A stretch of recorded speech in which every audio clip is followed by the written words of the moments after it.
Une combinaison de sons, de vie et de vigueur. Ce chef danseur est l'un des 3 acteurs majeurs de la cérémonie.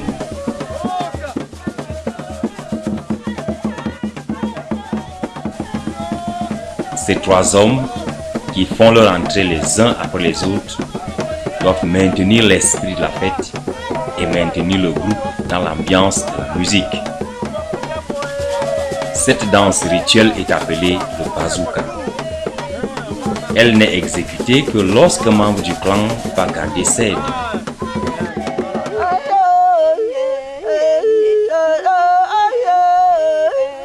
Les Baka sont les premiers habitants des forêts denses congolaises et centrafricaines. C'est un groupe ethnique vivant de la chasse et de la cueillette, établi dans cette partie du monde depuis plus de 10 000 ans.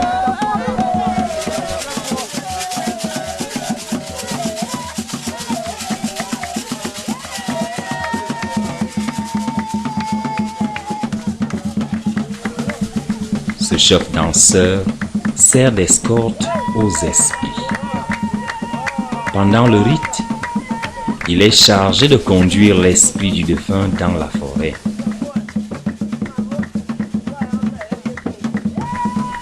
Selon la cosmologie Baka, quand une personne meurt, son esprit s'exile en forêt pour demeurer avec ses ancêtres.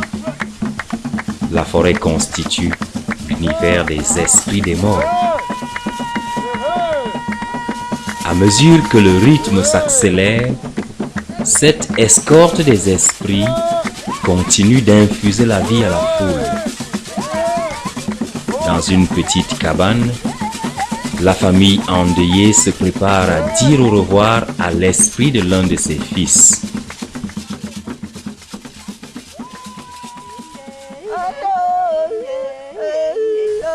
Le défunt, un jeune homme appelé Moïse, a dû passer plusieurs mois couché, malade, dans cette même chambre.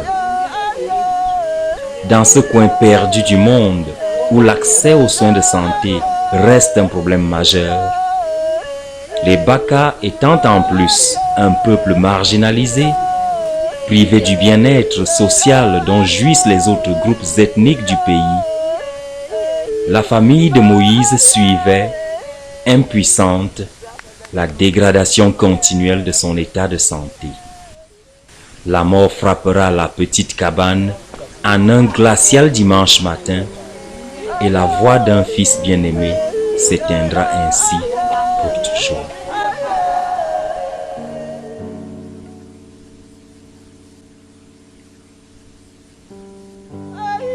Les Baka croient que l'esprit d'un homme demeure là où la mort l'a trouvé. C'est pour cette raison qu'il doit être conduit dans la forêt où vivent les autres esprits. La foule danse autour d'une plante verte censée servir de véhicule pour le transport de l'esprit en forêt. Au sommet du rituel, l'homme escorte arrache la plante qui porte maintenant l'esprit du défunt et pénètre en brousse en vitesse. La cabane est démolie pendant que la famille souffre des douleurs de la séparation totale et définitive d'avec l'être aimé qui s'en est allé. Moïse était un dirigeant potentiel dans ce petit village appelé Dimpam. Dimpam, comme plusieurs campements Baka du sud-est Cameroun, se trouve au bord de la route poussiéreuse qu'empruntent plusieurs compagnies forestières et minières internationales présentes dans la région. En voyageant sur cette route, on rencontre plusieurs de ces campements marqués tous par le même agencement d'une pauvreté extrême et d'une absence de soins de santé. Originellement, les Baka étaient un peuple vivant dans la forêt profonde. Au cours des années 50, le gouvernement colonial commença à explorer cette partie du pays et à contraindre en conséquence les peuples forestiers à s'installer le long des routes. Leur main-d'œuvre bon marché était alors requise pour l'agriculture de rente. Et ils ont quitté des Césaires pour venir exploiter nos plantes que Dieu avait données. Et les colons exploitaient ça avant. Avant pour fabriquer les centres à air des voitures, les avions, autres là. C'était avec ça. C'est eux qui ont tracé comme ça. Donc ils achetaient ça, c'est les noirs. Ils ont formé les gens pour leur montrer comment on utilise, comment on exploite ça. Et puis les gens qui connaissaient, qui avaient la connaissance de ça, sont venus avec les trucs là pour tracer. Jusqu'à haut. Ils grimpent comme ça jusqu'à haut pour cueillir dans le jus de ça. Cette délocalisation de la forêt profonde vers les abords des routes marque le début des changements et transformations actuellement subis par les peuples de forêt qui se battent pour maintenir le cordon ombilical avec leur terre ancestrale, pendant même qu'au bord des routes les attire l'homme industrialisé de qui ils mendient pratiquement leur survie. Dans la cosmologie Baka, la forêt constitue la toute première création du dieu Komba. C'est Komba qui a cultivé ce jardin impressionnant, fait d'arbres gigantesques, et y a introduit les cours d'eau, les plantes et les animaux nécessaires pour que les hommes mènent une vie d'autosuffisance.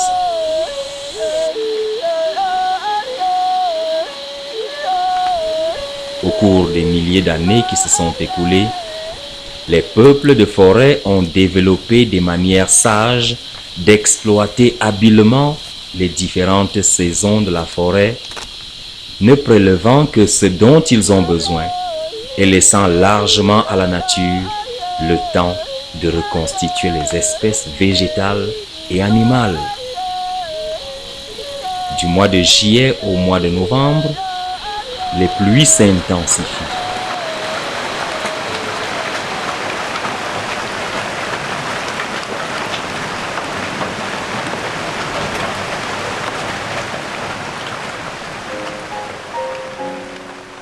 Plusieurs familles émigrent alors vers la forêt profonde. Les femmes font de petites huttes appelées traditionnellement mongoulou. Les hommes, de leur côté, en construisent un autre type à l'aide de branches de palmier et de bambou tissés ensemble. C'est dans ces logements simples qu'habiteront plusieurs familles qui vont ainsi parcourir la forêt pendant plusieurs mois, cueillant et chassant ce qui leur est nécessaire pour vivre dans l'abondante réserve que présente la forêt.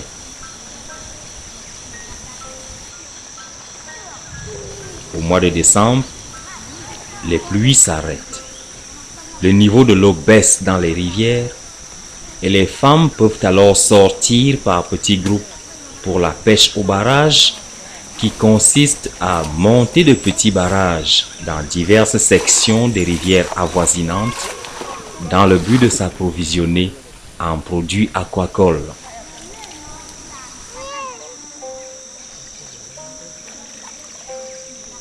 La saison sèche est également un temps de nectar abondant.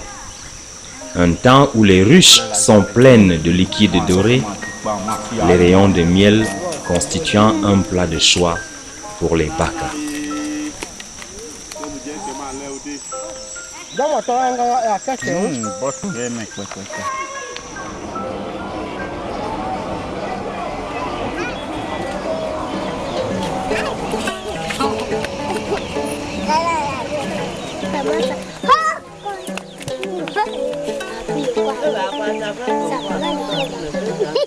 Alors que les autres groupes ethniques du coin trouvent en la forêt un environnement particulièrement hostile, les Baka ont développé depuis des lustres des techniques simples de survie dans cet écosystème si riche et si dynamique. Ils ont attentivement étudié la vie et les saisons de la forêt, enrichissant ainsi constamment ce vaste trésor de connaissances et se le léguant sans cesse de génération en génération.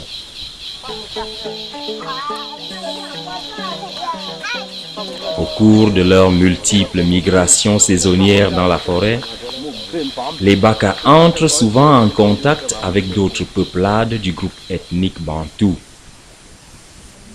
Les Bantous sont des peuples venus il y a 4000 ans de l'actuelle frontière sud-ouest entre le Nigeria et le Cameroun. Ils occupent aujourd'hui la plus grande partie de l'Afrique subéquatoriale.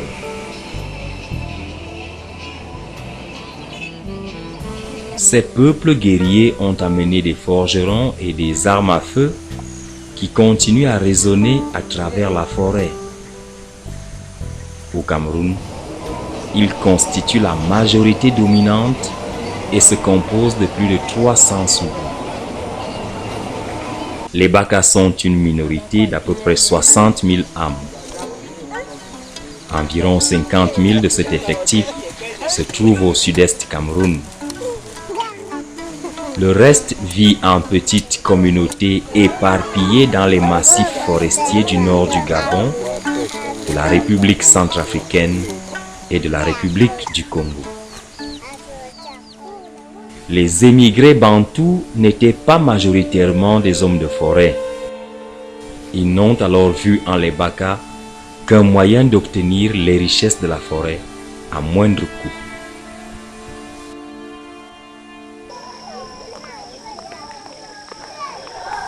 Mikam Jean, directeur d'école dans un petit campement Baka appelé Noumedjo, est issu d'une famille bantou de Néméon, un petit village bantou du sud-est Cameroun. Dans leur clan, ils menaient souvent des expéditions en forêt à la recherche de chasseurs Baka habiles. Tout commençait par des relations. Par exemple, quelqu'un va en brousse. Un jour, un Baka vient vers lui doucement, peut-être il a besoin un peu de sel, ou bien il a besoin d'un petit truc. À l'époque, quand j'étais petit, il n'y avait que les bilas, l'habillement et tout ça là ne les regardait pas. Donc généralement, le rapport entre Bandou et Baka, c'était au niveau du trop, nourriture. C'était presque la nourriture. Donc si un Baka trouvait peut-être un Bantou, il apporte peut-être le gibier, on lui donne un peu quelque chose, la nourriture, ainsi de suite. Finalement, ils deviennent des amis. Quand ils s'entendent, bon, l'autre lui dit que bon, au lieu de rester très loin là où tu es très loin là, autant mieux venir rester à côté de moi. Et quand moi je prends la charge d'amener mon ami à côté de moi, il devient ma propriété privée. Et on faisait ce qu'on appelle à l'époque, on signait aussi un pacte. D'autres mangeaient le sang.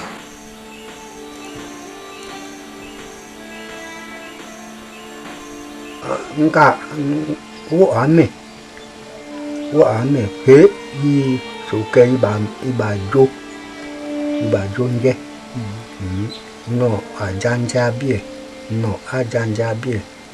bo iwo ajojo te ndoku mondende nanjene bo ibaja ibaliki anje ibajo asukepe udotoko buma ikpode pase konge hena ekate matenkuru defe ma mete musiki mutenkuru defe mu mete siki ebe konge a ekoko memu ni memu mo bi se ko ngbe mo je we ale mbi ma bia we mo bi se do bo ma mo joko de oh mi aller à bia. Les Baka croyaient en ces pactes de sang par lesquels ils devaient former une même famille avec les clans bantous dominants. En ce temps-là, les Bantous offraient aux Baka du sel, de l'alcool ou des allumettes en contrepartie de leur service de chasse. L'habile chasseur Baka était motivé par de l'alcool au retour d'une expédition fructueuse. Mais quand il rentrait bredouille, c'était une toute autre histoire. Wa kangambo wa temo wa bourmo tout. Des fois wa kamone ko wa bom ko wa pem ko wa gwa pere mo bite kukumango avant pe mo jana weke mo wete wa gwa tara pere mo bieko mais kukumanga ka gwa yi mo be yi boke yi tete wepe mo me pe mo nyi oh et si elle fait là ou bien bien ou bien du caca ou bien coffee et aussi mon ba agua si qui n'a après punition que vous boire wa du ngambo wa du bien. Il y a des gens ici qui font mal au Baka comme le papa. Où je dois donner même 25 coups de corps. Et le matin, il lui dit prends mon arme, va à la chasse. Il marche. Mais quand il donne son arme, il va, c'est 5 plombs, ramène 5 biens. Même si le Baka rate, il est obligé de chercher une autre cartouche pour amener ses 5 biens. La relation entre les Baka et leur maître Bantou a progressivement dégénéré à tel point que les Baka sont pratiquement devenus des esclaves n'ayant que très peu de droits. En ces périodes sombres de l'histoire, plusieurs chefs de famille Baka qui avaient failli à leurs obligations de chasseurs se voyaient affligés des fessées copieuses en présence de leurs femmes et de leurs enfants. Ceci fit naître une nouvelle génération de Baka, une génération d'hommes brisés, liés par les chaînes de la peur. Désormais, les enfants Baka s'enfuyaient pour se cacher dès qu'ils apercevaient un Bantou. Aujourd'hui encore, la plupart des enfants Baka manifestent ce trait de caractère. Certainement, ils ont appris l'histoire des chasseurs Baka qui osaient rentrer bredouille. On traînait alors le chasseur sur la place publique. Ensuite, plusieurs Bantous arrivaient armés de machettes. On déchirait ses habits pour exposer la peau du dos, puis, à l'aide de la partie féreuse de la machette, on le ruait de coups jusqu'à ce qu'il s'évanouisse ou jusqu'à ce que les bourreaux s'épuisent à force de frapper. Dans les années 70, un jeune leader Baka surgira, mais Djoumé Diala a dû voir, le cœur brisé, comment ses congénères étaient dérobés de leur humanité. En 1973, il quitte Néméon, le village bantou qui avait fait des pactes de sang avec la petite communauté Baka dont il était membre. Mais Djoumé Diala alla s'installer à 7 km sur un territoire couvert de Moabi, ce géant du monde végétal connu sous le nom scientifique Bayonella toxisperma. En quelque temps, le pays des géants Moabi reçoit 9 autres familles et les 10 familles décident de nommer leur nouveau village nommé Jo pour signifier bosquet des Moabi. D'autres familles viendront s'y établir et avant fin 1974, le village commencera à faire l'objet de curiosités extérieures.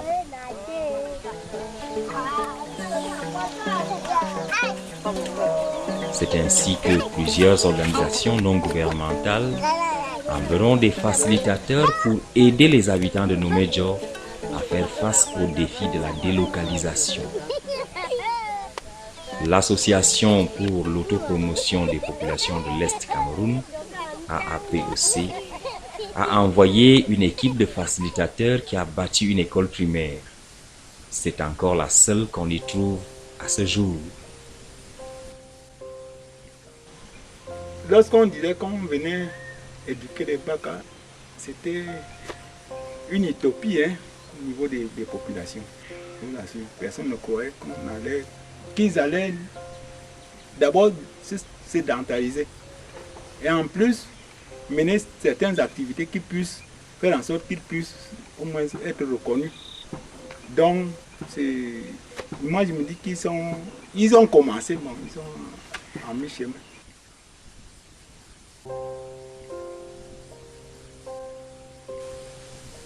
Depuis les années 70, Noumedjo a fait l'objet d'un certain nombre de tentatives missionnaires, chacune venant soumettre les villageois à de nouvelles influences, susciter leurs espoirs avec des projets sociaux, pour s'arrêter finalement d'une manière brusque, ne laissant que des vestiges qui continuent à s'écrouler sous les lois de la nature et les bras puissants du temps.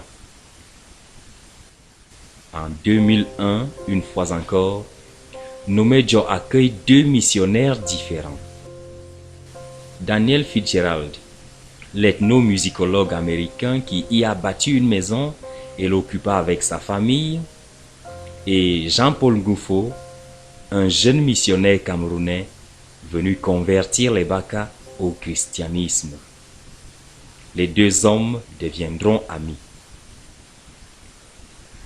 Daniel quitte le Cameroun 3 ans plus tard, laissant les clés de sa maison à Jean-Paul qui vit encore à Noumedjo. Je n'avais jamais été ici avant. J'avais passé très peu de temps avec les pygmées. Quand vous vous retrouvez dans un environnement qui est totalement étrange, vous voyez des maisons que vous n'avez jamais vues avant, vous voyez des hommes que vous n'avez jamais vus avant, avec leurs problèmes et tout ce que cela comporte, vous vous retrouvez avec un peuple qui a été vraiment rejeté, un peuple qui ils sont sur les gardes, parce que dès qu'ils voient un étranger, ils sont tous sur les gardes. Et ce que j'avais vu le premier jour, c'est que l'amour de Dieu, l'amour même, pour plusieurs, l'amour n'avait pas de place. Il fallait tout faire pour manger, même s'il faut taper l'autre, même s'il faut... Bref, c'est ce qu'ils vivent depuis, ils savent que les Bantous les utilisent pour manger, ils les utilisent pour travailler le champ. Donc, tout était différent. C'est difficile à décrire ce que j'ai vu le premier jour, mais je pense que la chose qui m'a le plus hanté à un moment donné, c'était la peur. La peur vraiment d'échouer, la peur de recevoir ces peuples, et la peur peut-être même de mourir, parce que c'était pas facile. C'était pas facile.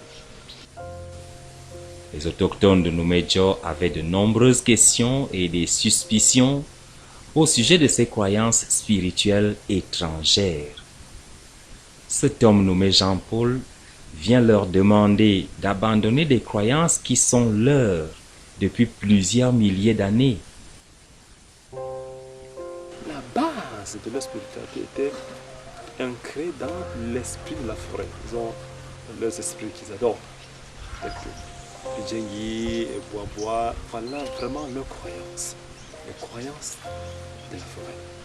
Il y avait, bon, je peux vous dire qu'il y a de la sorcellerie, où ils vont foi en la sorcellerie, ils savent que bon voilà, un sorcier, voilà, il fait du mal et tout ça. Et ils ont les voyants, ils appellent durant le patois les Nganga, qui font la voyance. Donc je suis venu trouver tout ça là, avec des danses occultes, tout ce qu'ils font. Donc c'est ça que j'ai trouvé sur place quand je suis arrivé parmi les Baka. En 2001, Dieudonné Tombobo venait juste de sortir de prison et méditait silencieusement sur le sens de sa vie. Il fut le premier habitant de Nomédjo à recevoir Jean-Paul. Voyant comment il était venu, je lui avais donné un lit à bambou. Il s'est humilié, il est entré dans mon petit lit là. Et il a supporté de la peine pour dormir là, comme moi ici pour tes détails. Et lui, les gens, il dormait avec les pieds comme ça, prier. Je me posais des questions vraiment, est-ce qu'il y a des Bantous qui peuvent encore supporter, vivre avec nous comme ça à cet état-ci? Dieu m'a offert sa maison. D'abord, naturellement, en dehors du fait que je l'ai prêché l'évangile, il est naturellement sociable. Donc il voit un étranger qui arrive, il se dit, bon voilà, quelqu'un qui est venu, il n'a pas là où dormir, alors je peux lui céder ma maison. C'est là où je lui céder sa maison, sa petite maison, avec son lit, et il a déménagé avec sa femme pour aller habiter dans une autre petite maison à côté. Dieudonné et Jean-Paul bâtiront par la suite une relation d'apprentissage mutuel. Je vivais, je faisais tout ce que nous on fait dans notre coutume, peu que je n'avais pas Dieu dans ma vie. Mais il m'a prêché pour me montrer ce qui est bon pour un homme ici sur terre. Il m'a parlé de Jésus-Christ, qu'il doit donner ma vie à Dieu. Il doit abandonner le coutume. Pendant que Jean-Paul augmentait sa connaissance du milieu Baka, il enseignait les principes chrétiens à Dieudonné et à sa famille, ainsi qu'au petit groupe de personnes rassemblées à l'occasion. Le frère a formé un groupe de travail pour travailler ces camps. On a travaillé ces camps, donc on faisait une journée ici, une journée c'est nous dans nos champs. C'est comme ça qu'on travaillait. À partir de là, mes yeux étaient ouverts sur quelque chose. Il devait assister donc à toutes les activités, à tout ce que je faisais. Et lui, je peux dire que Dieudonné était... il a été pour moi un éclaireur. Parce que c'est comme s'il voyait mes habitudes, il entendait tout ce que je disais des Baka et tous mes projets. Et c'est lui qui disait au Baka que voici ce qu'il dit. Voici. Ça veut dire que si j'avais des paroles pas bien pour le peuple Baka, Dieudonné devait dire à ses frères Baka que bon voilà, il est venu, il est là juste pour nous détruire. Donc je me dis, avec l'honnêteté dans les paroles, le souci de voir l'homme Baka devenir, sortir de cette primitivité, Dieudonné transmettait fidèlement le message à ses frères et c'est lui-même qui m'aidait à évangéliser. La conversion de Dieudonné résulte en partie de sa profonde admiration pour le jeune homme Jean-Paul.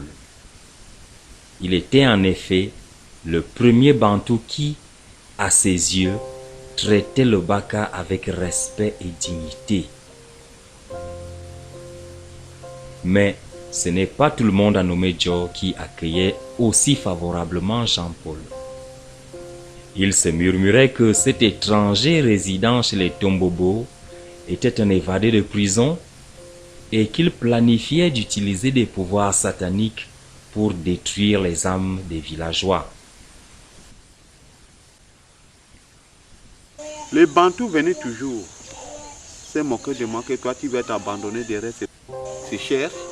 Ça c'est pas un missionnaire, c'est quelqu'un qui se cherche. Un missionnaire vient avec des camions, il vient avec tout.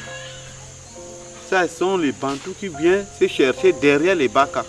Toi tu t'alignes derrière lui, soit disant que tu donnes ta vie au Seigneur, tu vas voir Dieu où. Une femme sortait de Diaposen. Elle parlait contre le frère tout le long du village jusqu'en bas. Et je me rappelle un jour, je suis allé dans la chambre, j'ai pleuré à mes moments. J'ai pleuré, j'ai dit au Seigneur que ok, si tu m'amènes, tu m'envoies chez un peuple qui ne peuvent pas donner vie à toi, ça veut dire que toi tu m'as rejeté.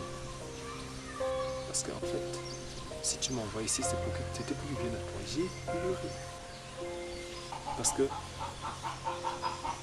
ceux qui déjà m'avaient laissé croire qu'ils m'écoutaient étaient partis à cause de l'intoxication de Bantou. Parce que déjà, le fait d'apprendre aux Baka à travailler leur champ, le fait d'apprendre aux Baka à faire leurs propres choses, ça a diminué carrément la main d'œuvre chez les Baka. Ça fait 12 ans maintenant, depuis 2001. Jean-Paul a continué à prêcher le même message du salut. 12 ans, et toutes les accusations portées contre lui se sont avérées fausses.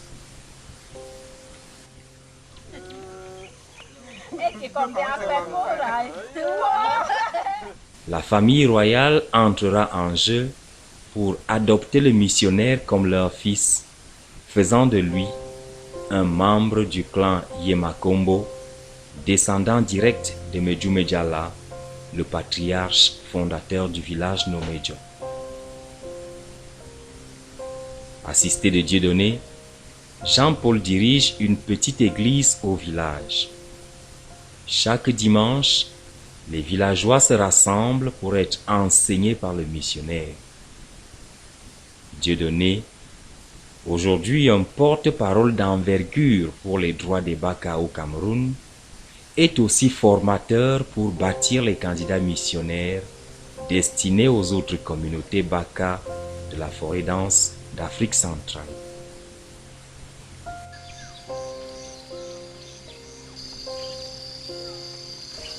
Les habitants de Nomejo continuent à se battre tous les jours pour s'adapter à la vie des abords de routes poussiéreuses.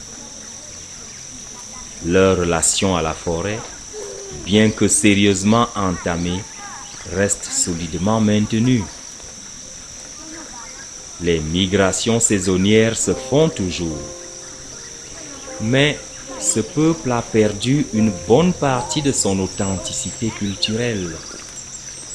Plusieurs ont été expulsés de leurs terres traditionnelles par la sévère exploitation forestière que connaît la région.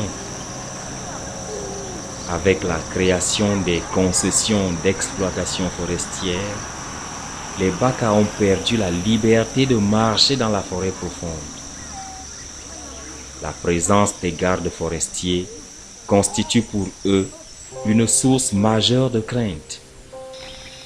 Les Baka qui, jadis chassaient pour survivre, sont aujourd'hui la cible de feux croisés entre, d'une part, les gardes forestiers et d'autre part, les braconniers bantous qui fournissent les citadins en viande de brousse, un produit fortement demandé tiré des animaux que l'on attrape et que l'on tue en brousse. Chaque année, plusieurs chasseurs Baka sont arrêtés et sévèrement battus par les gardes forestiers. Ils ont coupé les cicottes. Ils ont amené. On nous a d'abord tapé au pied. Ça fait 50 coups. Après, il y avait un matelot là. On nous dit de mettre la tête. On était là, sur cette eau là. Après, il nous a dit de prendre la boue. On se lave avec, comme le savon. J'avais tombé malade, j'avais la toux. Quand je crache, vient que le sang. Donc il disait que là où j'étais à la cabane, les gens qui partaient à la chasse, c'est moi qui les gardais là-bas. Or que moi je ne gardais pas les chasseurs. Ils sont venus ici. Je les ai racontés. Bon, il y avait aussi un blanc qui est venu. Je l'ai dit aussi, même chose.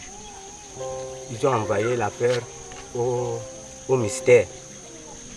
Jusqu'à maintenant, là, l'affaire n'est pas arrêtée.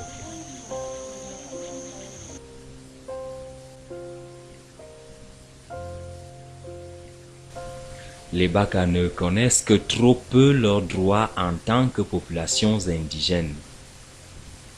Dans leur état craintif et ignorant, ils se battent pour survivre pendant que des hectares de ce qui était jadis leur demeure sont expédiés en terre lointaine.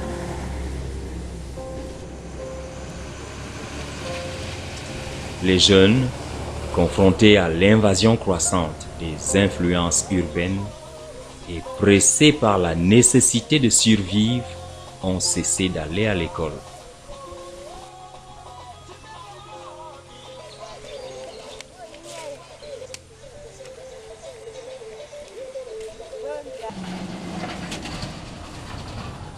Malgré ces conditions de vie incertaines, les enfants Baka, quant à eux, font montre d'une volonté forte d'aller à l'école. L'environnement scolaire sain, où ils retrouvent l'amitié et le sourire, est aussi le lieu où ils acquièrent les connaissances.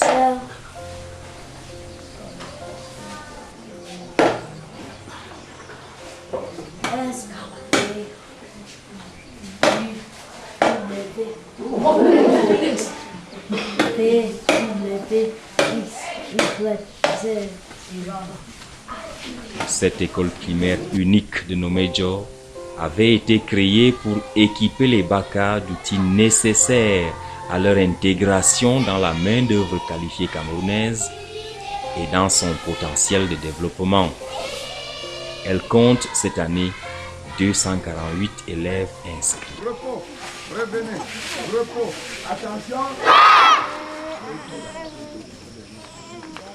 Pour le moment, ils sont repartis dans 3 classes, faute de maître.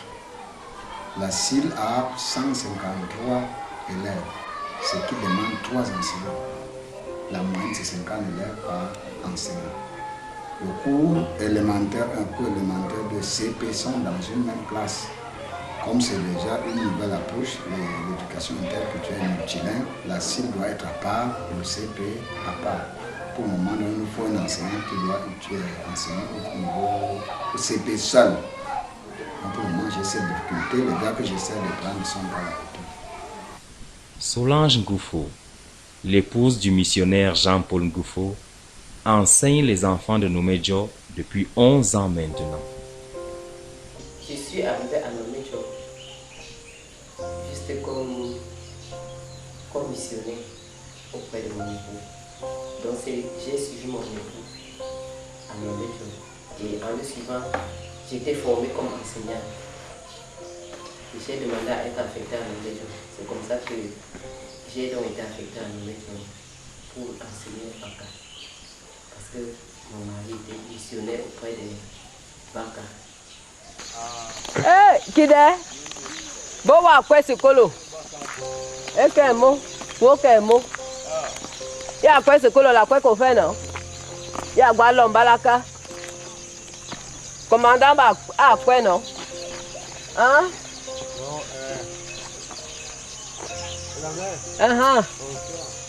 Ya fait. Étant donné que nous sommes en milieu Baka, plusieurs ne connaissent pas le français. Pour faire passer notre message d'abord évangélique, il fallait que nous apprenions aussi le Baka. C'est comme ça que je me suis intéressée à apprendre la langue Baka. Et depuis l'année dernière, il y a eu un programme d'humilité. Je voudrais que les Baka puissent mieux apprendre, puissent mieux s'intéresser à la chose éducative. Il faudrait qu'on introduise leur langue au niveau scolaire, pratiquement l'EIM. Que les enfants ne viennent pas à l'école avec une crainte qu'ils ne comprennent pas ce que l'enseignant dit, mais qu'ils partent de ce qu'ils connaissent, de leur culture, pour pouvoir acquérir les connaissances. Ils sont bien intelligents, surtout ceux-là qui sont réguliers à l'école. Certains sont intelligents, mais le fait qu'ils ne viennent pas à l'école tous les jours, c'est difficile de suivre le programme avec eux. Parce qu'ils viennent aujourd'hui, il fait 2 jours, il ne vient pas. Ou cette semaine, il est là. Il part, il fait peut-être 2 semaines, il n'est pas là. L'enseignant ne doit pas rester retarder le programme à cause de celui-là. Donc ce qui fait que parfois c'est difficile même de les évaluer. Mais le jour que tu présentes la leçon, quand celui-là est là, il retient, il va bien répéter la leçon que qu'il a apprise. Je suis optimiste que si vraiment les ONG, les hommes de Dieu, l'État Et nous-mêmes, parents, nous mettons la main dans le sac savane.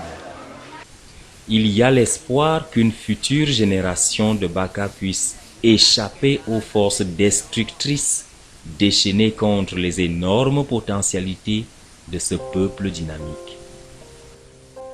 Mais, pour l'instant, les Baka doivent encore affronter ces forces-là. Plusieurs d'entre eux, mal armés pour combattre, sont rentrés par résignation dans l'esclavage une fois de plus.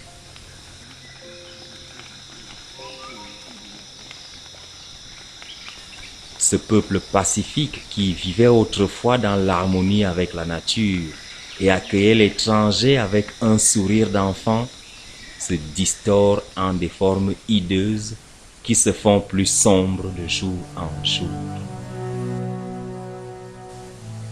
Nous n'avons plus affaire à ces hommes de forêt qui transmettaient la connaissance de génération en génération autour du feu, au cœur de la forêt et sous son ombre.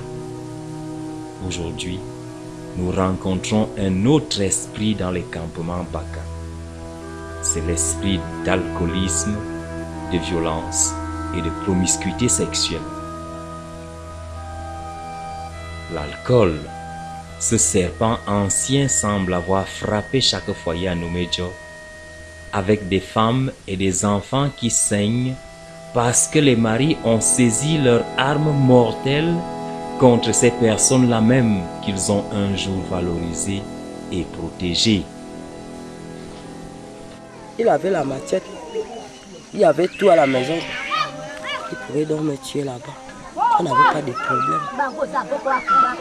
Tu pars même chez lui maintenant, il dort parce qu'il était sûr, bien sûr. L'argent même qu'on a travaillé hier, ce n'est que les babouches que j'ai achetées avec l'enfant dans la nuit là-bas, c'est la même.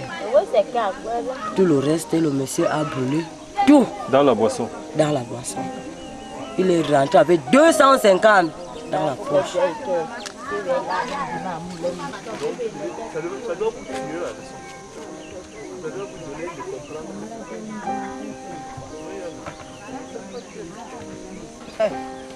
Ok. Voilà. Ok. Mais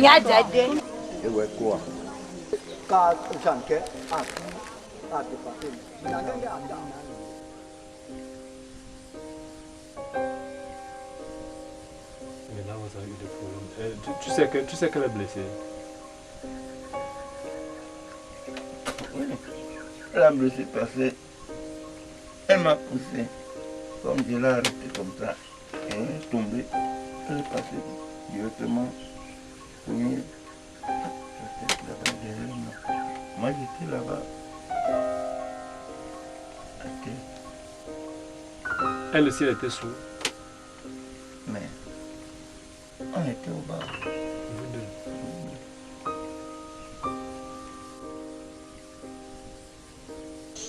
Le Baka qui n'a pas bu de grand. Il est juste calme. Il a, je peux dire, il a ma honte de faire cette chose. Mais dès qu'il a goûté à l'alcool, il devient incontrôlable. Alors, il fait tout ce qu'il peut faire. Il fait. Donc, je dirais, la violence, dans la plupart du temps, a pour origine l'alcool, la drogue. Quand il n'y avait pas de drogue,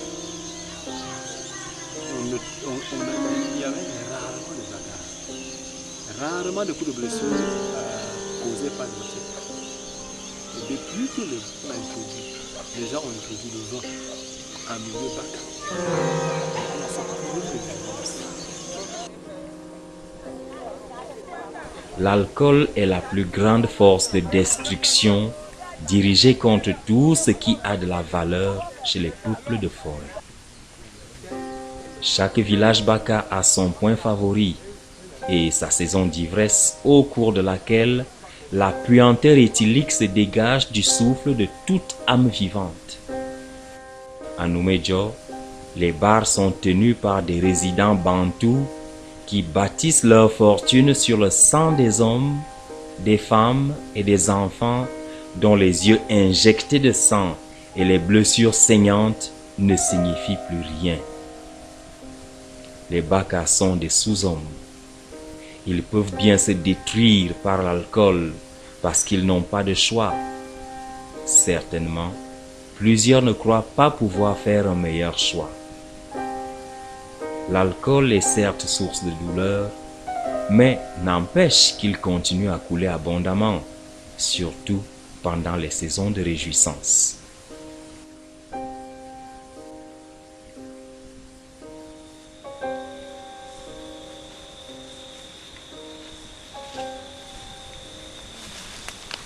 Les Bakas rassemblent plusieurs types de produits forestiers non ligneux qui sont régulièrement écoulés à différentes périodes de l'année. Mais aucun de ces produits n'égale la gousse africaine à huile, communément appelée Mbalaka. La saison de sa cueillette pourrait tout aussi bien être appelée saison du fric.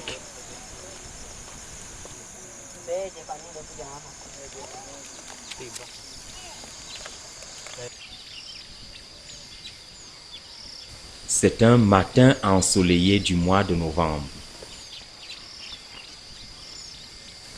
Les habitants de Nomédjo se lèvent tôt, prévoyant qu'il ferait chaud. À mesure que la température monte, on peut entendre ce son. Une fois, 2 fois, autant de fois qu'il y a d'explosions de cabosses, dégageant les gousses brunes et plates du Pentacletra macrophylla. La gousse africaine à huile est un condiment riche en protéines, hautement estimé dans les États de l'Est du Nigeria voisin.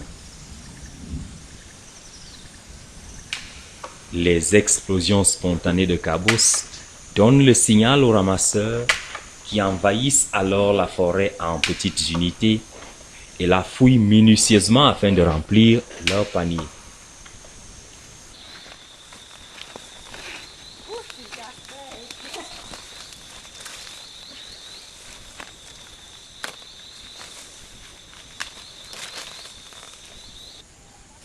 Au village, les acheteurs attendent impatiemment le retour des ramasseurs et très vite, l'argent a changé de main.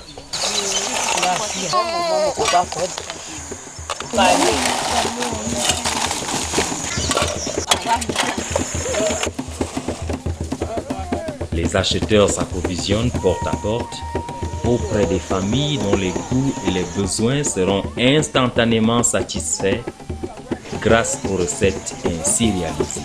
La plupart des acheteurs sont élèves à l'école primaire publique du village. Ces jeunes gens travaillent pour le compte d'un exportateur qui leur fournit le capital nécessaire à l'achat. On nous finance l'argent, on achète. Tu pars immédiatement ton patron, on fait les comptes. Combien que tu as acheté dans la journée? Maintenant, pour les comptes, si l'argent est inclus, et pour la si tu veux, il te donne encore. Combien là, tu vas encore continuer le travail. Il veut finir une fois. Là, demain, tu vas encore aller chercher. Gallo Liboire a 17 ans et il est à sa dernière année d'école primaire. Il rêve de devenir professeur de mathématiques. Liboire croit que la saison de Mbalaka pourrait permettre de réunir l'argent nécessaire pour la réalisation de ses rêves.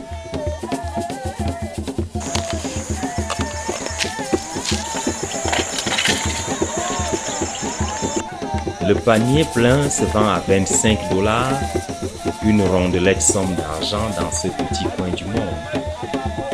C'est là la recette journalière du ramasseur moyen, aussi longtemps que le soleil arrosera la forêt de sa chaleur. Mais avec plusieurs autres jeunes acheteurs de Mbalaka, la petite commission payée par l'exportateur finira dans un bar. Tant d'alcool consommé, tant d'incitation à la violence.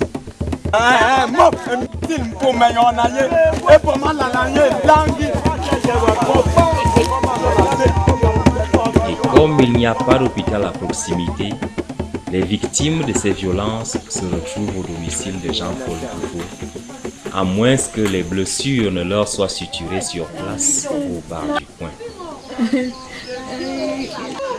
Reste tranquille.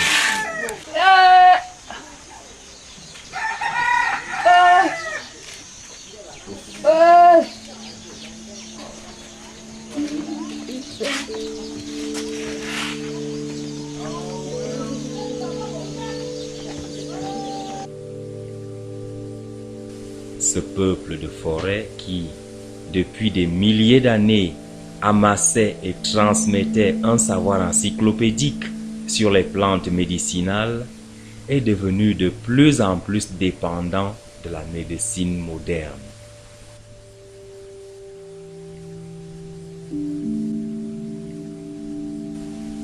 Mais ni le temps, ni la science n'ont complètement effacé les traces des voies ancestrales.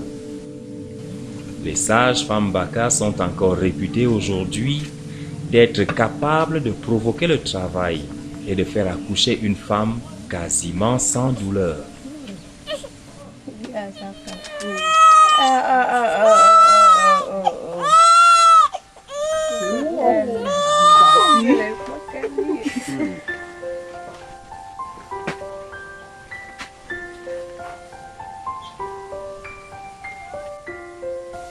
Yabilo, une sage-femme chevronnée de Nomédjo, a appris son art au cœur de la forêt.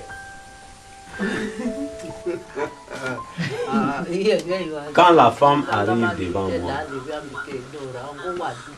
je l'ai fait asseoir, même pas être couché, je l'ai fait asseoir. Elle s'est fait un peu incliner comme ceci, et l'autre là-bas derrière elle pour la soutenir. Maintenant, moi, ici devant elle, je lui dis de faire pousser l'enfant, de faire sortir l'enfant. Et quand elle fait sortir l'enfant, c'est moi qui arrête l'enfant. Je fais arranger la position de l'enfant. Et elle s'accouche, j'arrange bien l'enfant. Je laisse sur la bassine ou quoi.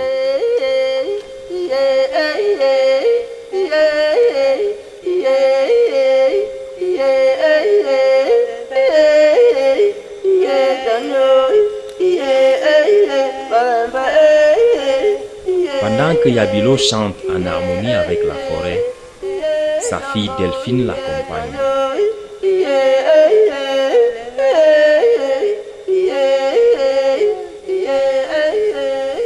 Dans cette composition polyphonique appelée le Yéhi, la mère et la fille se connectent à nouveau à un lointain passé où le chant puissant des femmes, reproduit en écho à travers la forêt, enchantait les animaux et les attirait dans une embuscade de vaillants chasseurs Baka.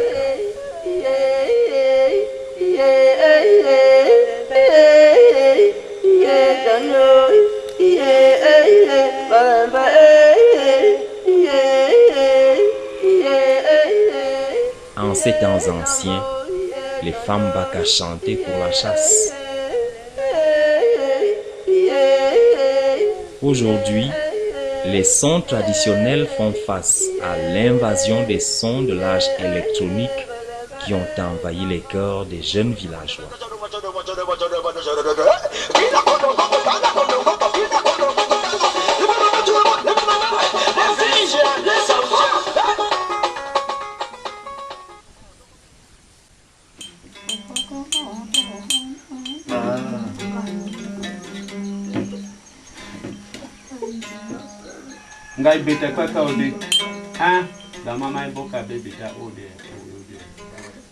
Dieudonné Tombobo pense qu'il peut revitaliser la musique Baka. Quand il n'y avait pas les bars autres, bon, les enfants s'intéressaient vraiment au coutume. Aujourd'hui, il n'y a plus ça parce que les bars sont déjà là et beaucoup des enfants s'intéressent plus maintenant pas des trucs modernes. Si c'est le coutume avant, on était posé, et les parents étaient posés et tranquilles. C'est fait qu'ils avaient la sagesse pour connaître ce entre le mal et le bien. Et ça me permet, ça leur donner l'occasion de bien éduquer les enfants. En montant un petit groupe de chants gospel dans le style traditionnel Baka, ils rêvent du jour où la forêt résonnera d'une sérénade nouvelle, le message de l'amour de Dieu pour un monde mourant.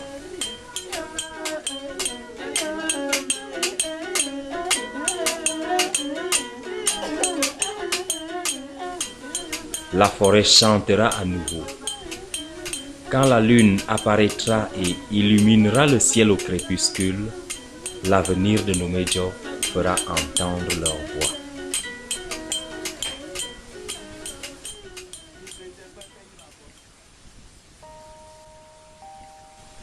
Jean-Paul Ngoufo, l'homme qui est venu à Noumédjo avec une prière pour le salut des âmes des autochtones, est aussi membre d'un mouvement international dénommé Communauté missionnaire chrétienne internationale, en abrégé CMCI.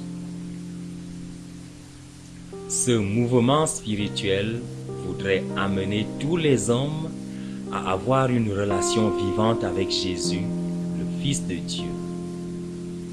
Jean-Paul croit qu'en mettant en pratique les principes chrétiens, il présentera au Baka un modèle qu'il puisse imiter.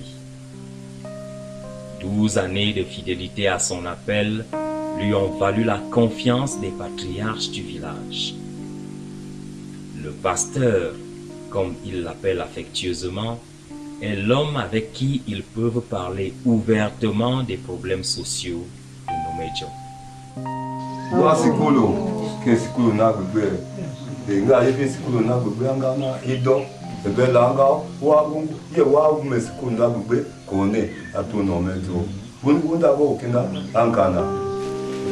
niveau de l'école secondaire, nous voulons que ça arrive à Noumédjo parce qu'on ne veut plus que nos enfants partent loin en ville. Je vous dis quelque chose qui m'a beaucoup encouragé.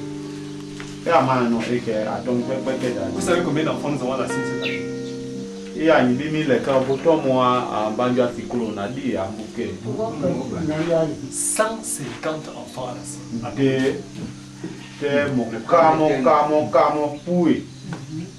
Donc, vous savez que si nous avons 150 enfants à la CIN, d'ici 5 ans, nous aurons au moins 100 enfants au moins de. Il faudra les mettre dans le collège. Déjà, le coup moins déjà.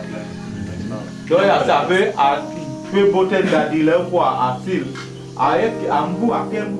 aller comme missionnaire, c'est aller comme le leader, aller comme quelqu'un, comme un gardien de la vérité. C'est aller comme une personne qui doit prêcher, qui doit amener des personnes à changer, soit à être modèle par l'obéissance. Au sein de la culture, modèle dans le travail manuel, modèle en. Bref, être l'exemple dans ces lieux. Parce que c'est tous ces paramètres qui devaient m'aider à construire.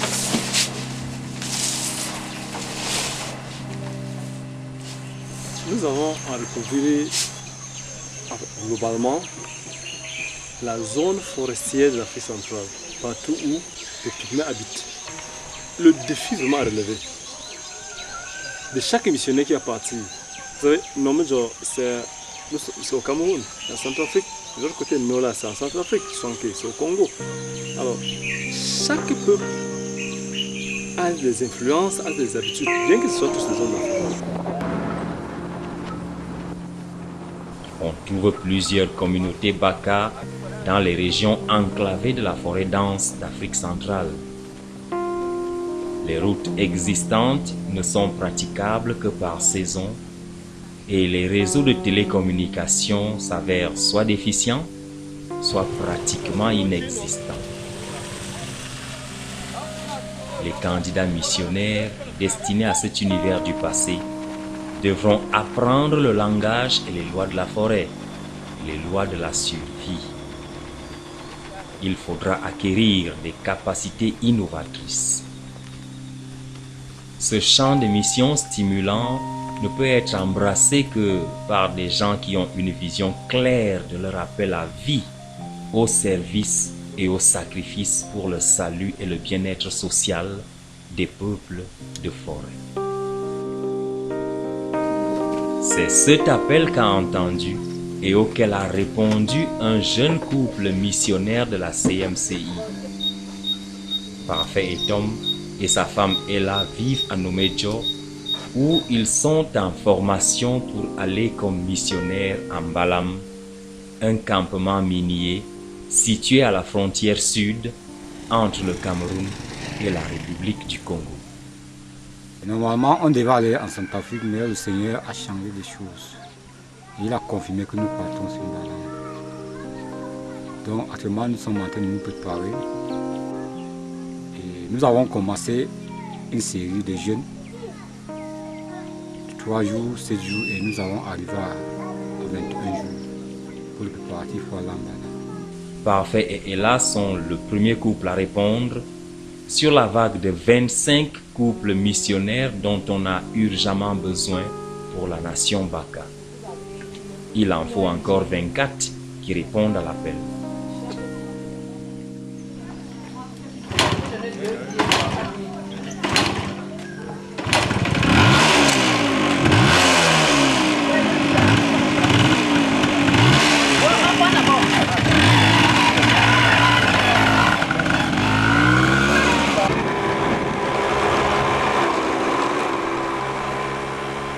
Travaillant avec un sens d'urgence et armé de la détermination à utiliser tous les moyens possibles pour prêcher l'évangile de Jésus-Christ au peuple de la forêt, Jean-Paul Goufo et son équipe se sont tournés vers la technologie moderne.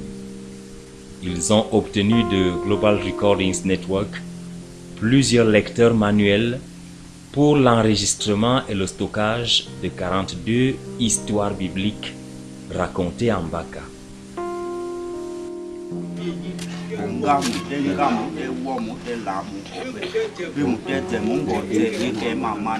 Cet appareil, dénommé le Saber, a été distribué à Nomédjo et dans les campements Baka voisins. Le but est de toucher les Baka avec la lumière de la vérité pendant qu'ils écoutent les histoires bibliques dites dans le style traditionnel oral des Baka. L'idée, c'est à partir du fait que le taux d'alphabétisation en milieu rural, particulièrement en milieu Baka, est vraiment et quasiment nul. Et il faut à tout prix, il faut tout faire pour le donner la parole. Chaque année, un certain nombre de conteurs Baka viennent à Nomédjo pour apprendre ces histoires, les mémoriser et retourner ensuite dans leur village où, à leur tour, ils raconteront les mêmes histoires aux autres. Les conteurs apprennent également à utiliser des caricatures pour illustrer chronologiquement les différentes scènes des histoires apprises. Ceci facilite la mémorisation et leur donne la possibilité de concevoir leur propre schéma pour une communication plus expressive avec leur auditoire. Par cette approche simple, les histoires de Caïn et d'Abel, de Joseph et de ses frères, du bon Samaritain, de Lazare et du jeune roi David deviennent partie intégrante du riche patrimoine de contes que les Baka transmettent d'une génération à l'autre.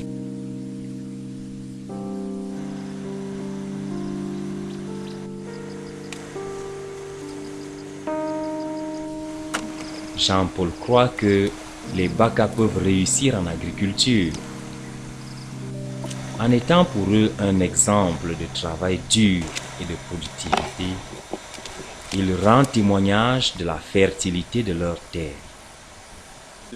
Il y a tout le potentiel. Nous avons l'eau, nous avons les marigots partout, nous avons vraiment le terrain est vraiment fertile. nous avons vraiment tout ce qu'il nous faut. Nous avons vraiment des terrains vierges, des terrains où personne n'a vraiment cultivé, non loin de la maison. Et donc, c'est possible que s'ils s'impliquent dans les années à venir, on peut se retrouver avec des bacs qui produisent vraiment. D'abord, il y en a déjà qui produisent, ils produisent un peu. On peut trouver vraiment des bacs qui produisent vraiment la nourriture. Ils peuvent me ravitailler, pourquoi pas, vraiment la région, parce qu'ils ont suffisamment de terrain. Nous avons l'élevage, on a par exemple l'apiculture, on a la pisciculture, on a l'agriculture et tout ce qu'on peut élever. Donc on voudrait faire ce que nous appelons un complexe agro-pastoral où on retrouve tout ce dont on a besoin, tant en élevage qu'en agriculture.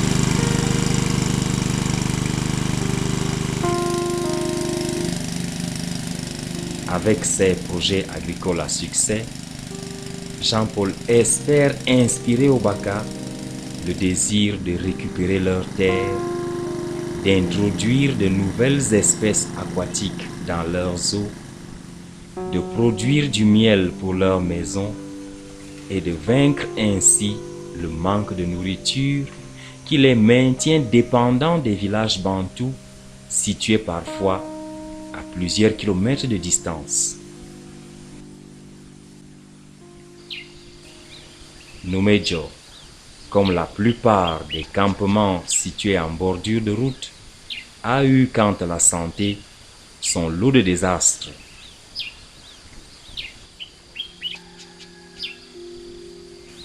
C'est une matinée tranquille. L'année, c'est 2007. Plusieurs villageois se réveillent avec une forte fièvre et des éruptions cutanées sévères. Personne ne connaît exactement la cause de la maladie, mais le nombre de malades augmente rapidement. Un mauvais vent porteur de maladie doit avoir soufflé sur le village. Les enfants sont les plus affectés. Au bout de 7 jours, 15 d'entre eux avaient déjà été enterrés. On a perdu des enfants. Il y a eu des femmes qui ont avorté. C'était horrible à nos yeux.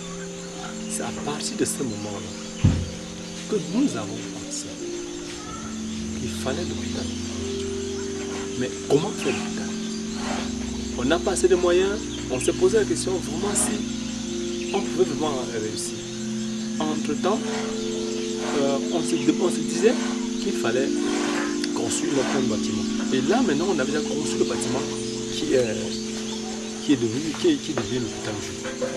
Et notre ami américain avec qui nous sommes, Daniel Fizera, qui était missionnaire de la CIB, la Société internationale de langue, et qui nous a aidé à traduire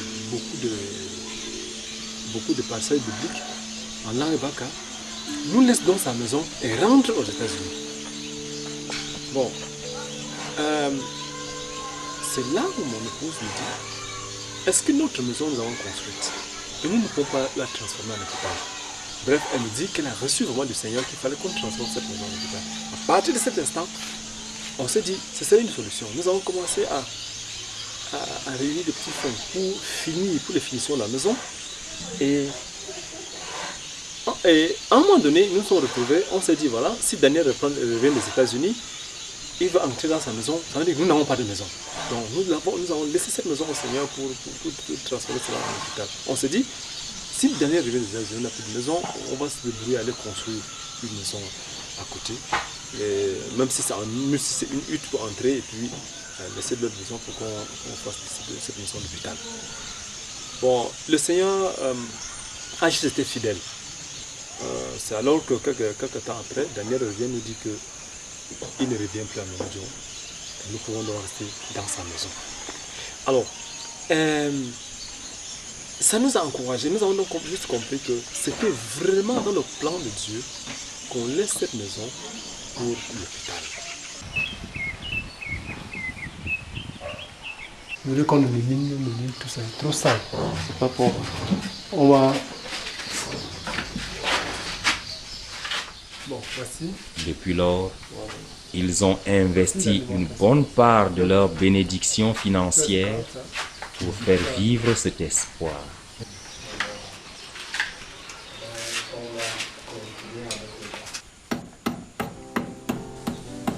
La clinique de l'espoir fait partie de la vision de la CMCI pour accompagner son élan missionnaire par un service de santé de qualité à des prix abordables.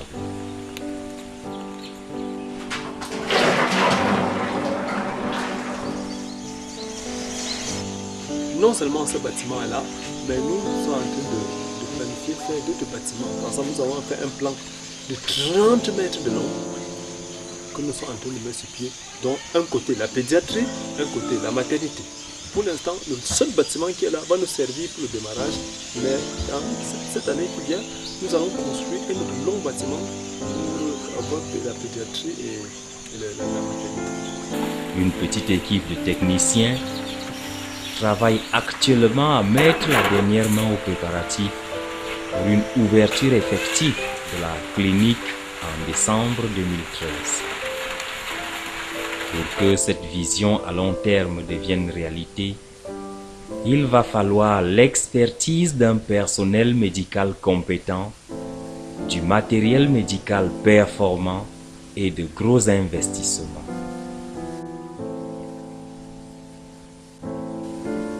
Jean-Paul et quelques missionnaires de la CMCI se sont engagés à mettre en œuvre leur vocation spirituelle et sociale pour redonner aux Baka leur dignité.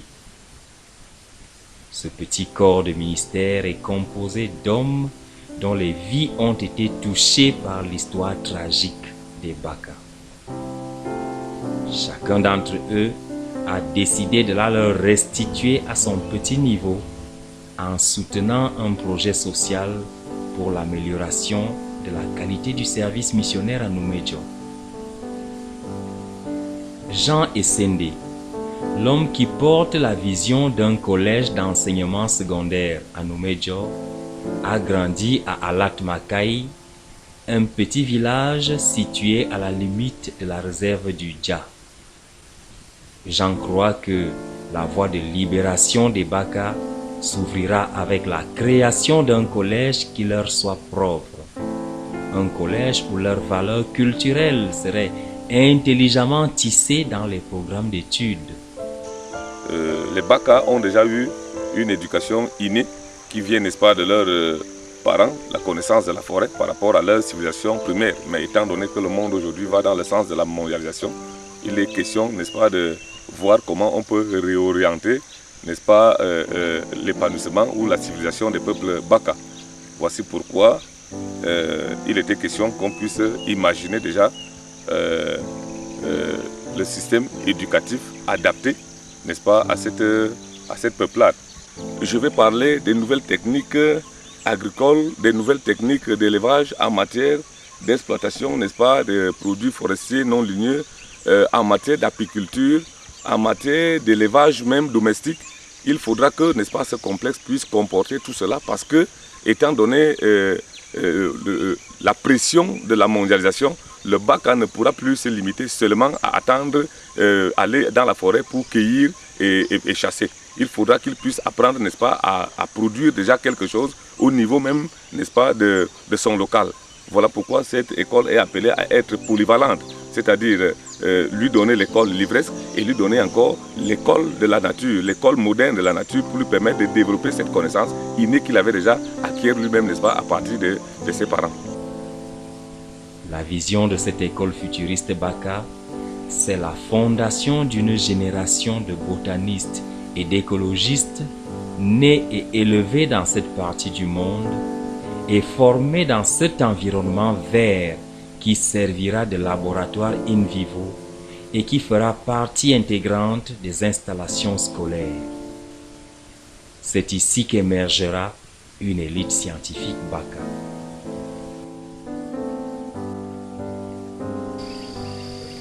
L'un des projets de la base missionnaire de Nomédior, c'est de construire une station radio FM avec des programmes spécialement conçus pour les Baka.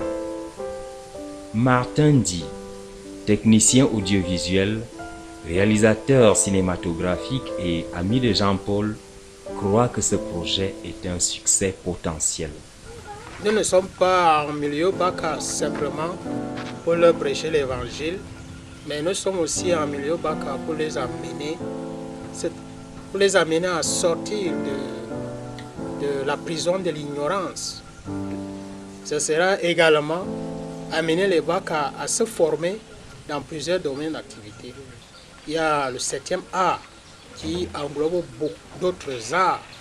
Il y aura des films radiophoniques, ça veut dire que selon la manière dont le Baka raconte son histoire. Et ces films seront tirés essentiellement de la parole de Dieu.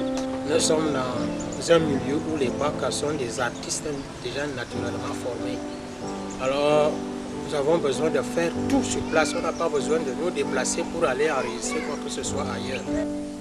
Transformer les destinées à travers les ondes radio et équiper de contenus solides une nouvelle génération pour un comportement constructif et responsable ne saurait incomber comme tâche à un seul homme.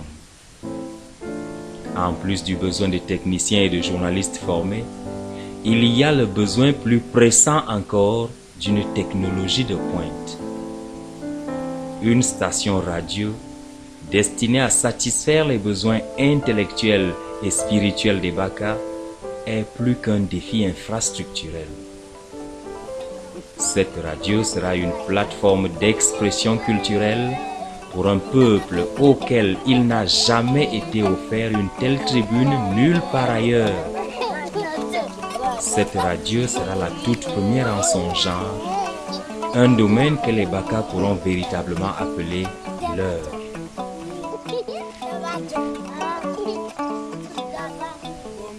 Donner en retour constitue l'un des principes admis dans ce petit corps de ministres de l'Évangile. Chaque mois, ils se rencontrent pour évaluer leurs progrès, prier ensemble et se réengager à leur appel. Cette balançoire est la première installation du terrain de jeu pour enfants, un projet né à l'une des rencontres mensuelles des missionnaires.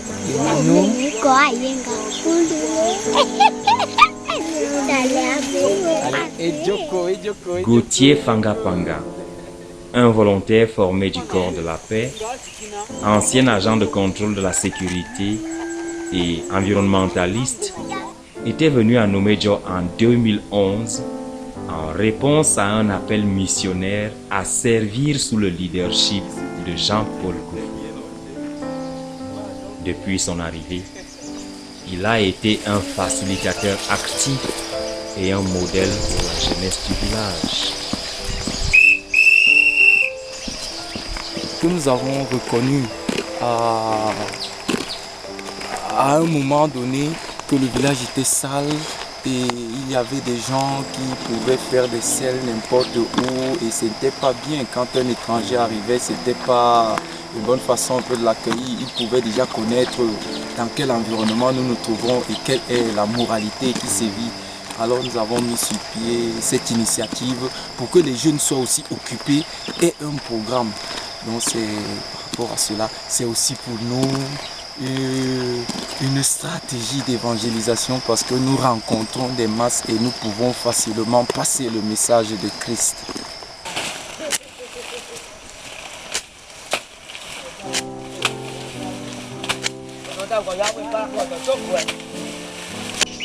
La jeunesse de Nomédior a besoin de l'évangile, une évangile vivante,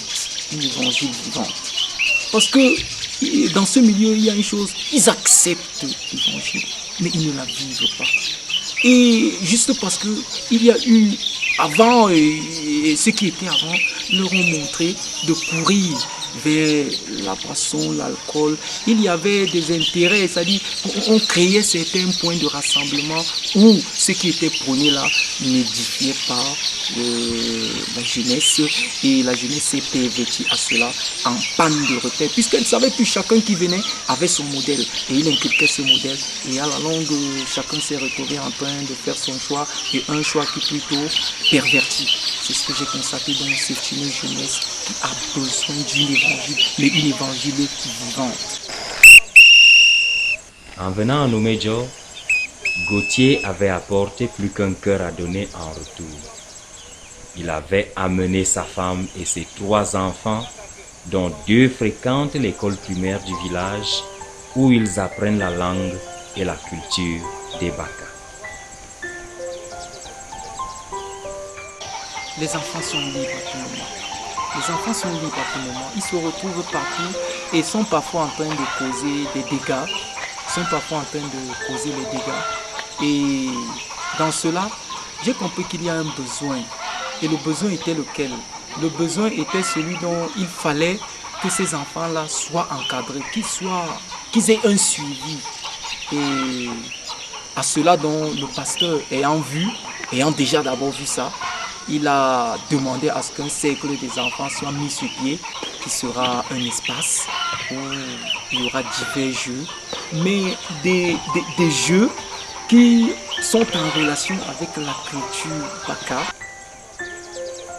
Quand cette aire de jeu sera achevée et équipée en éléments récréatifs simples, suivie par des facilitateurs formés qui ont du cœur pour le bien-être des enfants Baka, ce sera un tournant décisif par rapport au jour du silence destructif. Ce silence qui voyait germer des grossesses précoces et des alcooliques à bas âge. Cette aire de jeu sera un sanctuaire dans un environnement où l'éducation sexuelle fait défaut et où les abus sexuels sont monnaie courante. Tout plan d'action pour le changement social au sein des communautés Baka qui ne tiendraient pas compte de leur profond attachement à la forêt est par ce défaut même sérieusement appauvri. Jean-Paul et quelques notables de Noumedjo ont sollicité du gouvernement camerounais des hectares de terrain vierge pour la création d'une réserve de faune et de flore. La valeur de la forêt de Noumedjo ne peut être comprise qu'à travers une considération intelligente des espèces rares de plantes et d'animaux qui constituent sa biomasse. Une équipe de biochimistes camerounais et de chercheurs travaillant sur les utilisations ethnobotaniques des plantes médicinales du bassin du Congo a retenu plus de 40 échantillons de plantes provenant de cette forêt pour l'activité biologique des composés isolés. Jusqu'à 34 espèces de plantes ont été retenues pour le développement potentiel de produits pharmaceutiques par un chercheur chevronné, le professeur Zacharias Tane-Foumou.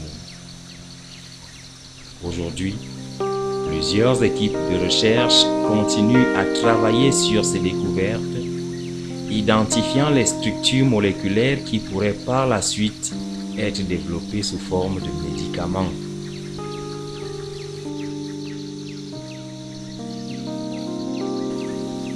Noumedjo est un point de départ. C'est le premier campement Baka qui ait une population de près d'1 millier d'habitants.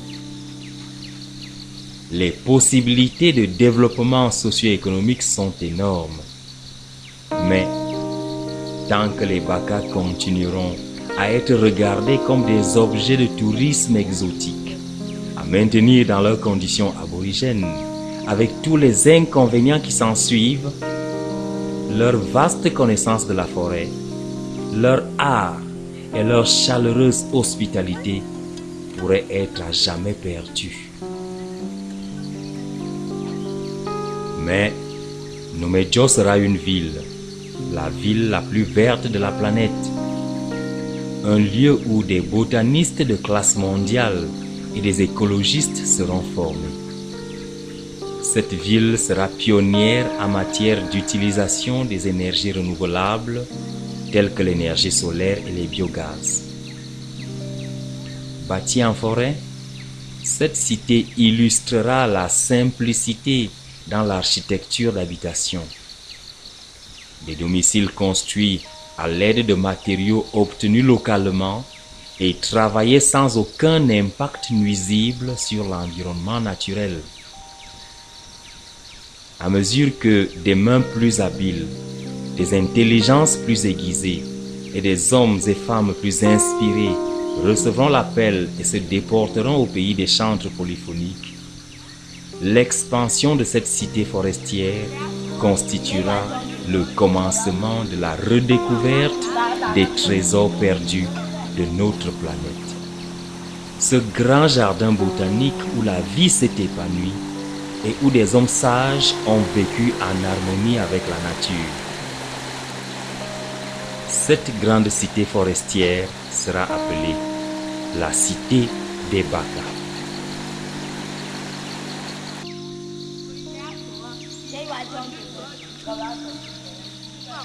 Đã làm cho cái